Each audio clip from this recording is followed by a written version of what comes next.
Hi guys, நீங்கள் பார்த்துட்டு இருக்கிறது வாய்ஸ் ஓவர் தமிழ். நான் உங்கள் புவி. போன எபிசோடு எங்கே ஸ்டாப் பண்ணமோ அதுலேருந்தே இந்த எபிசோடை ஸ்டார்ட் பண்ணுறோம். ஜின் கிட்ட கேங், நீ அன்றைக்கி ரிட்டர்ன் ஆஃபீஸ் வந்திருக்க, ஆனால் எதுக்கு என்கிட்ட போய் சொல்கிற அப்படின்னு கேட்குறாங்க. அப்படியே அந்த நைட்டை முடிச்சுட்டு ஹீரோ வீட்டுக்கு வந்துடுறாரு. வீட்டில் பார்த்தீங்கன்னா அவர் குளிச்சுட்ருக்க அந்த நேரமாக பார்த்து அவருடைய பொண்ணு பியோல் என்ன பண்ணுறா, திரும்ப அவரோட மொபைல் எடுத்து அவர் மொபைல் பின்னாடி ஒரு ஸ்டிக்கர் ஒட்டி வைக்கிறா. அப்போ தான் ஹீரோக்கே தெரியுது இதை வச்சு தான் அவள் கண்டுபிடிச்சிருப்பா அப்படின்னு. அவரும் கேஷுவலாக எடுத்துகிட்டு அவர் சிரிச்சுட்டு போயிடுறாரு. ஹீரோயினுக்கு பார்த்தீங்கன்னா 1-2 ஆகுது, ஆனாலும் அவங்களுக்கு தூக்கம் வரல.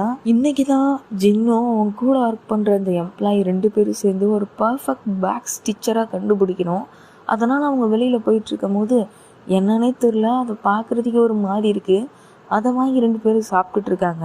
அப்படியே சாப்பிட்டு முடிச்சுட்டு அங்கே இருக்க மார்க்கெட்டில் ஃபுல்லாக தேடி அலையிறாங்க. எல்லா கடையிலையும் போயிட்டு டீட்டெயில்ஸ் கலெக்ட் பண்ணிவிட்டு யாரா பேக் ஸ்டிச்சர்ஸ் இருக்காங்களா அப்படின்னு பார்க்குறாங்க. அப்படி பார்த்து எல்லா கடையும் ஓவரால் கம்ப்ளீட் பண்ணிடுறாங்க. பட் யாருமே கிடைக்கவே இல்லை. ஆனால் என்ன நடக்குது அப்படின்னு பார்த்தீங்கன்னா, யார் கிடைக்கிறாங்களோ இல்லையோ சாப்பிட்ற வேலை மட்டும் கரெக்டாக நடக்குது. அப்படி தான் ஒரு கடையில் போயிட்டு திரும்ப சாப்பிட்டுட்ருக்காங்க. அப்போ பார்த்தீங்கன்னா ஒரு வயசான அம்மா வந்து அந்த கடையில் ஃபுட்டை வாங்குறாங்க. வாங்கிட்டு இருக்கும் போது அவங்க பேக்கில் இருந்து இந்த ட்ரெஸ் ஸ்டிச்சிங் பண்ணுவாங்க இல்லையா, அந்த ஸ்டிச்சிங் கிளாத் எல்லாம் கீழே விடுது. அதை பார்த்துட்டு அந்த கடைக்காரங்க கிட்ட இவங்க யார், என்ன வேலை பார்க்குறாங்க அப்படின்னு கேட்டதும், இவங்க பழைய பேக்கெல்லாம் தைக்கிற வேலை பார்க்குறாங்க, ஏன் அதை கேட்குறீங்க அப்படின்னு கேட்டதும், ஹீரோவும் அவங்க கூட இருந்தவனும் உடனே அவங்க பின்னாடியே போகிறாங்க. அவங்க கடைக்குள்ளே போயிட்டு என்ன பண்ணுறாங்க அப்படின்னு பார்த்தீங்கன்னா, ஒரு பழைய பர்ஸ் எடுத்து அதுக்கு நல்லா பாலிஸ்ட் போட்டுட்டு அதை புது பர்ஸ் மாதிரி ஸ்டிச்சிங் பண்ணிகிட்ருக்காங்க. இவன் ஆச்சரியத்தில் உள்ளே போயிட்டு, என்ன ஏதுக்கு இந்த பர்ஸ் இந்த மாதிரி பண்ணுறீங்க அப்படின்னு கேட்டதும், என்னோடய கஸ்டமர் ஒருத்தவங்க இந்த பர்ஸை ரீப்ளேஸ் பண்ணி கொடுக்க சொன்னாங்க, அதாவது புதுசாக புதுப்பிச்சு தர சொன்னாங்க அப்படின்னு சொல்கிறாங்க. என்ன நடக்குதோ இல்லையோ என்னோடய கஸ்டமர்ஸ் சாட்டிஸ்ஃபைட் ஆகணும், அதுக்காக நான் என்ன வேணால் பண்ணுவேன் அப்படின்னு சொல்கிறாங்க. அங்கே பர்ஸ் மட்டும் இல்லை, நிறைய பேக்ஸ் இருக்குது, ஹேண்ட் பேக்ஸ் இருக்குது, எல்லாத்தையுமே இவங்க வந்து புதுப்பிச்சு தராங்க. அதாவது அதை ஸ்டிச்சிங் பண்ணி புதுசு மாதிரி பண்ணி கஸ்டமருக்கு கொடுத்துட்ருக்காங்க. அவங்க பண்ணுற ஒர்க்லாம் ரொம்ப மைனூட்டாக இருக்குது. இந்த மாதிரி ஒரு பர்சனை தான் ஹீரோ தேடிட்டு இருந்தார். இவங்களை தேடி கண்டுபிடிச்ச உடனே அவங்க என்ன பண்ணுறாரு அப்படின்னா, அவங்களுக்கு ஒரு டெஸ்ட் வைக்கிற மாதிரி ஒரு 3 கிளாத் எடுத்து கொடுத்து, இந்த கிளாத்லாம் எந்தெந்த பேக் செய்வாங்க அப்படின்னு கேட்குறாங்க. அதுக்கு அவங்க பர்ஃபெக்டாக எந்தெந்த பேக் செய்வாங்க அப்படின்னு கரெக்டாக சொல்கிறாங்க. அந்த கிளாத்தை வச்சே கண்டுபிடிச்சதுனால ஹீரோ இவங்கள சூஸ் பண்ணிவிட்டு நேராக ஹீரோயின் கிட்டே போயிட்டு இவங்களை இன்ட்ரடியூஸ் பண்ணி வைக்கிறாரு. கேங்கும் போயிட்டு அவங்கள மீட் பண்ணி பேசுகிறாங்க. பேசும்போது அவங்களுக்கு ரொம்ப யோசனையாக இருக்குது, இந்த ப்ராஜெக்டுக்கு ஒத்துக்கலாமா வேணாமா அப்படின்ட்டு அது மாதிரி யோசனையாக இருக்குது. அவங்க என்ன சொல்கிறாங்க அப்படின்னா, எனக்கு வயசாகிடுச்சு, என்னால் அவ்வளோ பேக் ஸ்டிச் பண்ண முடியுமான்னு தெரியல, பட் என்னால் முடிஞ்ச அளவு பண்ணுறேன் அப்படின்னு சொல்கிறாங்க. அதனால் கேங் என்ன சொல்கிறாங்க, நீங்கள் நல்லா யோசிச்சுட்டு என்னோடய விசிட்டிங் கார்டில் இருக்க நம்பருக்கு கால் பண்ணுங்கள், நீங்கள் கால் பண்ணுவீங்க அப்படின்னு சொல்லிட்டு நான் வெயிட் பண்ணுறேன் அப்படின்னு சொல்லிட்டு ஜின்னும் கேங்கும் அங்கேருந்து கிளம்பிடுறாங்க. அப்படியே அந்த சீனை கட் பண்ணி ஹீரோவோட பொண்ணு பியோவில் காமிக்கிறாங்க. அவன் பேக்கில் எல்லாத்தையும் எங்கேயோ எடுத்து வச்சுட்டு கிளம்பிட்டுருக்கா. எனக்கு தெரிஞ்சு காலேஜில் ஐவி போகிற மாதிரி ஸ்கூல்லேருந்து ஒரு ட்ரிப் போகிறாங்க போல். அதே சமயத்தில் இன்னொரு பக்கம் யோனோட பையனும் ரெடி ஆகிட்டுருக்கான். ஹீரோவும் யோன் என்ன பண்ணுறாங்க, அவங்க 2 குழந்தையும் கூப்பிட்டு போயிட்டு ஸ்கூலில் ட்ரிப் கிளம்புறாங்கல்ல, அந்த ட்ரிப்புக்கு விடுறாங்க. அங்கே நிறைய குழந்தைங்க இருக்காங்க. எல்லா குழந்தைங்களும் ட்ரிப்புக்கு ரெடி ஆகிட்டாங்க. அசம்பிள் பாயிண்டில் வந்து அசம்பிள் பண்ணிவிட்டு எல்லா குழந்தைங்களும் சேஃபாக கொண்டு போங்க அப்படின்னு சொல்லிட்டு டீச்சர்கிட்ட சொல்லிவிட்டு ஹீரோவும் அவரோட குழந்தைய விட்டுட்டு அங்கேருந்து கிளம்பிடுறாரு. கிளம்பி வந்தால் ஆஃபீஸில் என்ஷங் என்ன கேட்குறாங்க அப்படின்னா, இன்றைக்கி உன் குழந்தை கூட இல்லை, உன்னோட வீட்டில் ஒரு சின்ன பார்ட்டி அரேஞ்ச் பண்ணலாம்ல, நீயே சமைச்சு கொடுத்து நாங்கள் சாப்பிட்ற மாதிரி பண்ணலாம்ல அப்படின்னு கேட்குறாங்க. ஹீரோ சின்ன என்ன சொல்கிறாரு, அதுக்கு என்ன, தாராளமாக சமைச்சு கொடுக்குறேன், தாராளமாக நீங்கள் சாப்பிடுங்க அப்படின்னு சொல்கிறாரு. அதே சமயத்தில் ஹீரோயின் கிட்டே சொல்கிறாங்க, இந்த மாதிரி எங்ஷங் வீட்டில் சமைக்கிறாங்களாம், நம்ம இன்றைக்கி போய் சாப்பிட்லாம் அப்படின்ற மாதிரி ஒரு சின்ன பார்ட்டி அரேஞ்ச் பண்ணுற மாதிரி அவன் கையாலே சமைச்சு கொடுக்குறானா. இது வரைக்கும் அவன் சமைச்சு நீ சாப்பிட்டது இல்லையே, அவன் சமைச்சா வேறு லெவல் டேஸ்ட்டாக இருக்கும், நம்ம போய் சாப்பிட்லாமா அப்படின்ற மாதிரி சொல்கிறாங்க. எப்பவும் போல் கேங் என்ன சொல்கிறாங்க அப்படின்னா, எனக்கு இன்ட்ரெஸ்ட் இல்லை, நான் வரலன்னு சொல்கிறாங்க.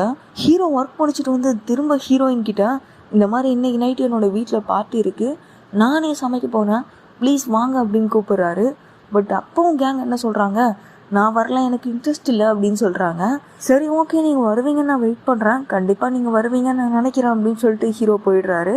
அதே சமயம் ஹீரோயின் என்ன பண்ணுறாங்க அப்படின்னா, நிறைய கிளைண்ட்ஸை மீட் பண்ணுறாங்க. அப்படி இப்படி அன்நைட் ஆகிடுது. நேராக வீட்டுக்கு போகிறாங்க. வீட்டுக்கு போயிட்டு பார்த்தா அவங்க வீட்டு ஃப்ரிட்ஜில் ஏதாவது இருக்குன்னு பார்க்குறாங்க.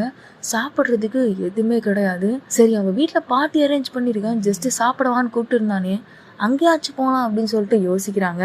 ஒரு வெல்கம் கேக்கை வாங்கிட்டு ஹீரோ வீட்டுக்கு போகிறாங்க.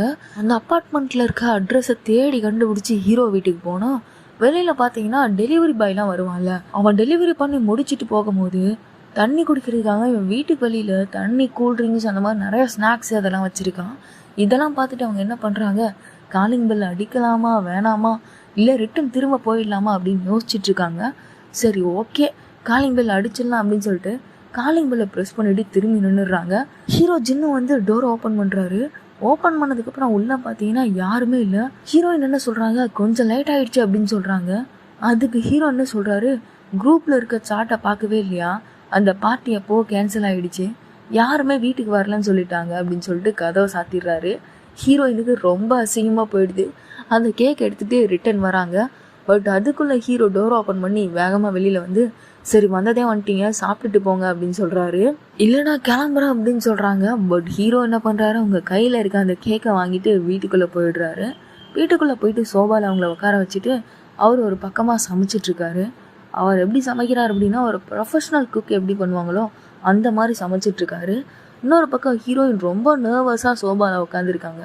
அவங்க வீட்டெல்லாம் பார்க்கும்போது ரொம்ப பிடிச்சிருக்கு. அந்த சின்ன வயசு ஃபோட்டோ எல்லாத்தையும் பார்த்து ரொம்பவே இம்ப்ரெசிங் ஆகுறாங்க. இன்னொரு பக்கம் ஹீரோ வந்து கேட்குறாரு, என்ன ரொம்ப நர்வஸாக ஃபீல் பண்ணுறீங்களா, எதுவும் ஃபீல் பண்ணாதீங்க, ஃப்ரீயாக உங்கள் வீட்டில் இருக்கிற மாதிரி இருங்கன்னு சொல்கிறாரு. அதுக்கும் ஹீரோயின் சரி ஓகே நான் அப்படியே இருந்துக்கிறேன் அப்படின்னு சொல்லிட்டு அவங்க பாட்டு உட்காந்துருக்காங்க. இன்னொரு பக்கம் ஹீரோ பாட்டு சமைச்சிட்ருக்காரு. அப்போ பார்த்தீங்கன்னா ஹீரோயின் எழுந்து ஒரு ஸ்டெப் வைப்பாங்க. கீழே இருக்க ஏதோ ஒரு பொம்மை மேலே ப்ரெஸ் பண்ணுவாங்க போல இருக்கு காலை வச்சு. அந்த பொம்மை கத்த ஆரம்பிச்சிருது. அதை கையில் எடுத்து அது பாட்டு பயந்துட்டு ஆஃப் பண்ண முடியாமல் தவிச்சிட்ருக்காங்க. அதுக்கு தான் ஹீரோ என்ன சொல்கிறாரு, அதை சும்மா சோபாவில் வைங்க, அதுவே ஆஃப் ஆகிடும் அப்படின்னு சொல்கிறாரு. அவங்களும் சோபாவில் வச்சிடுறாங்க. அது தன்னால் ஆஃப் ஆகிடுது. அதுக்கப்புறம் அவங்க எங்கேயுமே மூவ்மெண்ட் பண்ணாமல் சோபாலே உட்காந்துடுறாங்க. ஹீரோ பாட்டு செம்மையாக சமைச்சிட்ருக்காரு. அவர் சமைச்சிட்ருக்க அழகாக பார்த்து அப்படியே ரசிச்சிட்ருக்காங்க. இதே சமயம் இன்னொரு பக்கம் அவங்க அப்பார்ட்மெண்ட்டில் இருக்க யோன் அப்படின்ற பொண்ணு இருக்கால, அவங்க வீட்லேயும் நைட்டு டின்னர் ரெடி பண்ணிகிட்ருக்காங்க போல். அவங்களோட மாமியார் என்ன சொல்கிறாங்க அப்படின்னா, நீ போயிட்டு ஜின்னை கூப்பிட்டு வா, அவனுக்கும் இன்றைக்கி டின்னர் கொடுக்கலாம், இந்த மாதிரி அவனுக்கு டெய்லியும் சாப்பாடு கொடுத்து அவனை வச்சுக்கிட்டீங்கன்னா தான் ஓ வழிக்கு வருவான் அப்படின்னு சொல்கிறாங்க. அதுக்கு யோன் என்ன சொல்கிறா அப்படின்னா, அதெல்லாம் தேவையில்ல அப்படின்னு சொல்கிறா. பட் எதுவாக இருந்தாலும் உன்னோட கடைசி வரைக்கும் தனியாக வாழ முடியாது. ஜின் ஒரு பர்ஃபெக்டான செமையான ஒரு பையன், அவனை உன் லைஃப் பார்ட்னராக அவன் கூட ஏற்றுக்கோ அப்படின்னு சொல்கிறாங்க. அவளும் யோசிச்சுட்ருக்கா. அதே சமயம் சீனை கட் பண்ணி இங்கே ஹீரோவோட வீட்டை காமிக்கிறாங்க. ஹீரோ அழகாக சமைச்சிட்ருக்காரு, வேறு லெவலில் சமையல் பண்ணுறாரு. அவர் சமையல் பண்ணுற அழகை ஹீரோயின் உட்காந்து ரசிச்சிட்ருக்காங்க. ஒரு வெஜிடேரியன் ஃபுல் மீல்ஸை ரெடி பண்ணி அந்த டைனிங் ஹாலில் வச்சா அதை பார்க்குறதுக்கே அற்புதமாக இருக்குது. அதை எடுத்து ஹீரோயின் சாப்பிட ஆரம்பிக்கிறாங்க. சாப்பிட ஆரம்பித்த உடனே மெய் மறந்து ஃபுல்லாக சாப்பிட்டுறாங்க. ஹீரோக்கு ஒரு கேக் பீஸ் கூட வைக்காமல் ஹீரோயினே ஃபுல்லாக சாப்பிட்டு முடிச்சிடுறாங்க. சாப்பிட்டு முடித்த உடனே ஹீரோக்கு அவரோட பொண்ணு பியால் கிட்ட இருந்து கால் வருது. அதனால் ஹீரோ என்ன பண்ணுறாரு, நீ கொஞ்ச நேரம் வெயிட் பண்ணுங்க, நான் பேசிட்டு வந்துடுறேன் அப்படின்னு சொல்லிட்டு அவர் வெளியில் போயிட்டு ஃபோன் பேச ஆரம்பிக்கிறாரு. அதே சமயம் ஹீரோயின் உள்ள சோபாவில் உட்காந்து என்ன பண்ணுறாங்க அப்படின்னா, மெய் மறந்து தூங்க ஆரம்பிச்சிடுறாங்க. ஹீரோ ஃபோன் பேசி முடிச்சுட்டு உள்ளே வந்து பார்த்தா இவங்க தூங்கிட்டு இருக்காங்க. இவங்களை எழுப்ப மனசு இல்லாமல் ஹீரோ என்ன பண்ணுறாரு, அங்கவே இருந்த பெட்ஷீட் எடுத்து அவங்களுக்கு போத்தி விட்டு அவங்கள தூங்க வச்சிடறாங்க. தூங்க வச்சுட்டு அவர் என்ன பண்ணுறாரு, பெட்ரூமில் போயிட்டு அவரும் படுத்து தூங்கிடுறாரு. செகண்ட் ஆஃப் மறுநாள் காலையில் என்ன ஆகுது அப்படின்னு பார்த்தீங்கன்னா, அதே சமயம் ஹீரோவுக்கு ஒரு மெசேஜ் வருது. என்ன அப்படின்னா, அப்பா நான் ரிட்டன் வந்துட்டேன், வீட்டுக்கு வெளியில தான் இருக்கேன் அப்படின்னு சொல்லிட்டு அவருடைய பொண்ணு பதறி அடிச்சுட்டு 2 பேரும் ஓடி போய் லிஃப்டில் போனால், லிஃப்டில் போயிட்டுருக்கும் போது யோன் என்ன பண்ணுறாங்க, அவங்களோட பையனையும் ஹீரோவோட பொண்ணையும் கூப்பிட்டு அங்கே வராங்க. லிஃப்ட் ஓப்பன் ஆன உடனே உள்ள ஹீரோவும் ஹீரோயினும் இருக்காங்க, வெளியில் யோனும் இவரோட குழந்தைங்களும் இருக்காங்க. அப்படியே அந்த எபிசோட முடிச்சிடுறாங்க. ஜின் மாட்டிக்கிறாரா இல்லை தப்பிக்கிறாரா அப்படின்னு சொல்லிட்டு நெக்ஸ்ட் எபிசோடில் பார்க்கலாம். அதுக்கு முன்னாடி நீங்கள் நம்ம சேனலை சப்ஸ்கிரைப் பண்ணாமல் இருந்தால் சப்ஸ்கிரைப் பண்ணி அந்த பெல் ஐக்கானை ஆன் பண்ணிக்கோங்க. இந்த எபிசோடு உங்களுக்கு பிடிச்சிருந்தா ஜஸ்ட் ஒரு ரெட் ஹார்ட்டை கமெண்டில் கொடுத்துட்டு போங்க. நெக்ஸ்ட் ஒரு செம்மையான வீடியோவில் சந்திக்கிறேன். திஸ் இஸ் புவி, தென் பாய்.